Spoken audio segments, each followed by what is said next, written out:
Vous n'avez qu'un seul Père, celui qui est aux cieux. Vous n'avez qu'un seul Maître, le Christ.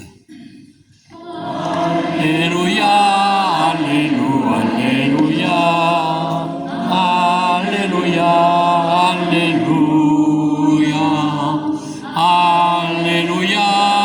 Alléluia, Alléluia, Alléluia. Le Seigneur soit avec vous. Que notre front soit marqué pour que cette parole aille jusqu'au fond de notre intelligence, notre bouche, pour que tous ensemble nous puissions la proclamer, et enfin notre cœur pour que nous acceptions qu'elle nous transforme. On peut reprendre un Alléluia peut-être? Alléluia, Alléluia, Alléluia, Alléluia, Alléluia,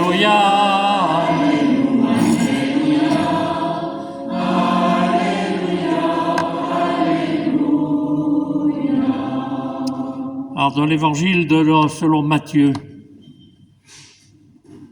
en ce temps-là, Jésus s'adressa aux foules et à ses disciples, il déclara: les scribes et les pharisiens enseignent dans la chair de Moïse. Donc, tout ce qu'ils peuvent vous dire, faites-le et observez-le. Mais n'agissez pas selon leurs actes, car ils disent et ne font pas. Ils attachent de pesants fardeaux difficiles à porter et ils en chargent les épaules des gens, mais eux-mêmes ne veulent pas les remuer du doigt. Toutes leurs actions, ils les font pour être remarqués des gens. Ils élargissent leurs phylactères et rallongent leurs franges.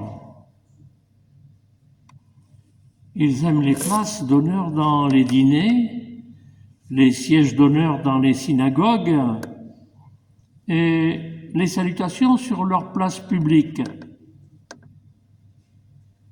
Ils aiment recevoir des gens le titre de rabbi. Pour vous, ne vous faites pas donner le titre de rabbi, car vous n'avez qu'un seul maître pour vous enseigner et vous êtes tous frères. Ne donnez à personne sur terre le nom de Père, car vous n'avez qu'un seul Père, celui qui est aux cieux. Ne vous faites pas non plus donner le titre de Maître, car vous n'avez qu'un seul Maître, le Christ. Le plus grand parmi vous sera votre serviteur. Qui s'élèvera sera abaissé, qui s'abaissera sera élevé. Acclamons la parole de Dieu. Louange à toi, Seigneur Jésus.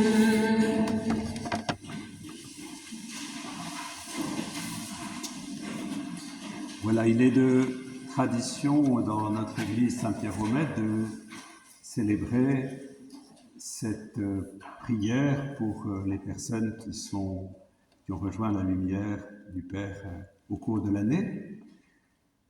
Eh bien, merci d'être là, merci de votre prière, de la présence de chacun et chacune.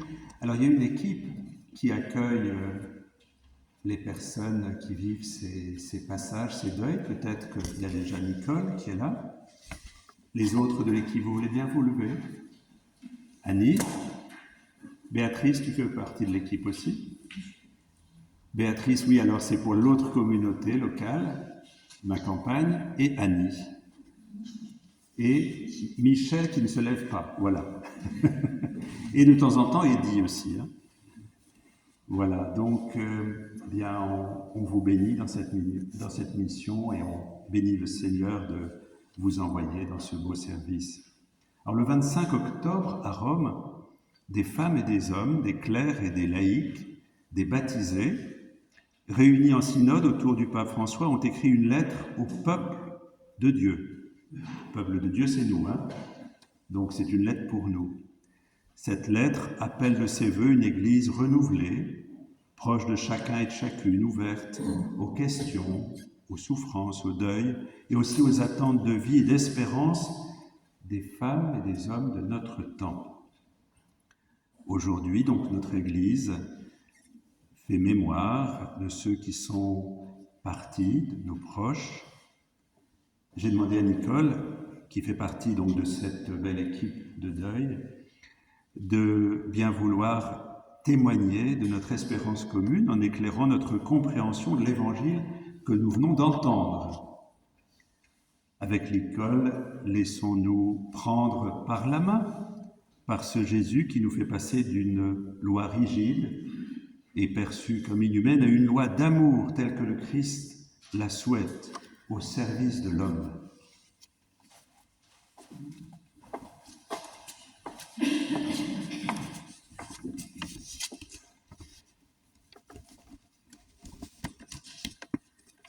Dans les évangiles de ces derniers dimanches, nous assistons à une série de pièges verbaux qui visent Jésus. Est-il permis, oui ou non, de payer l'impôt à César, l'empereur? Quel est le plus grand commandement? Ce n'est pas vraiment la réponse de Jésus que recherchent les pharisiens, mais le pousser à la faute, le faire tomber.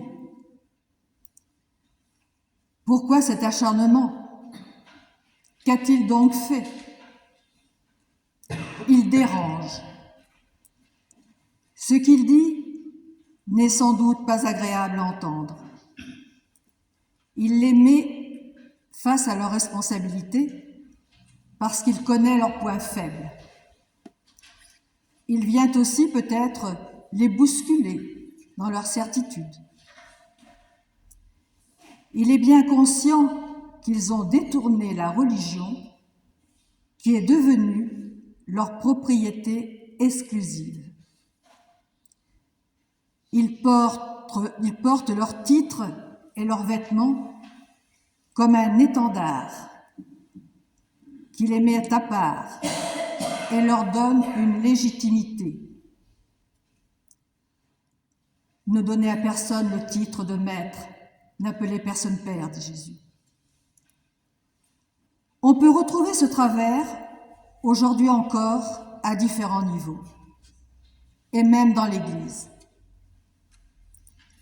Néanmoins, Jésus reconnaît leur qualité, et il dit à la foule et aux disciples qui l'écoutent, les scribes et les pharisiens enseignent dans la chair de Moïse. Donc, tout ce qu'ils peuvent vous dire, faites-le. Mais n'agissez pas d'après leurs actes, car ils disent et ne font pas. Et c'est justement ce « ils disent et ne font pas » que Jésus leur reproche. Il lie de pesants fardeaux et en charge les épaules des gens. Effectivement, dans la loi, il y a, je crois, 613 prescriptions à observer. Et ils sont très à cheval sur tous ces principes. Pour le peuple, beaucoup moins en ce qui les concerne. C'est ce que Jésus semble vouloir dire. Mais peut-être peut-on aussi écouter ces paroles de Jésus en nous remettant en question et les faire nôtres pour ne pas tomber dans le piège du pharisaïsme. Dire et ne pas faire. À chacun sa manière d'être pharisien. Souvent, je me demande, en écrivant un commentaire pour des obsèques, les paroles que je dis, est-ce que je les mets vraiment au cœur de ma vie? Il peut être agréable d'avoir les honneurs, les premières places, être dans la lumière, avoir la vérité, vouloir redresser les torts, surtout ceux des autres. Tout dépend de quelle façon nous utilisons ces honneurs, cette autorité, pour aller vers l'autre ou pour écraser. Il y a matière à réfléchir sans doute. Nous sommes parfois beaucoup plus exigeants pour ceux qui nous entourent que pour nous-mêmes. Alors, il n'est pas question de vouloir se flageller, mais de tourner notre regard vers Jésus. C'est lui l'essentiel. Lui qui enseigne la fidélité à la loi et plein d'attention, de tendresse pour ceux qui justement peinent sur le chemin, pour ceux qui ont des failles, pour ceux qui s'égarent parfois sur des chemins de traverse, pour ceux qui tombent. Il est là pour leur tendre la main et les aider à se relever, pour les accompagner, les aimer. Suivre Jésus, c'est faire d'une loi rigide une loi d'amour au service de l'homme. Suivre Jésus, c'est prendre le tablier et servir. C'est essayer, avec tous les trébuchements et toutes les difficultés que l'on puisse rencontrer, de faire sien le commandement « Tu aimeras le Seigneur ton Dieu et ton prochain comme toi-même ». Et lorsque nous partageons avec les familles que nous rencontrons, combien d'histoires de vie sont des histoires de partage, d'attention aux autres, d'amitié, de service rendu, d'amour reçu et donné, de petites pages d'humanité qui s'écrivent tout simplement, que nous soyons croyants ou non, dans des histoires de vie au quotidien.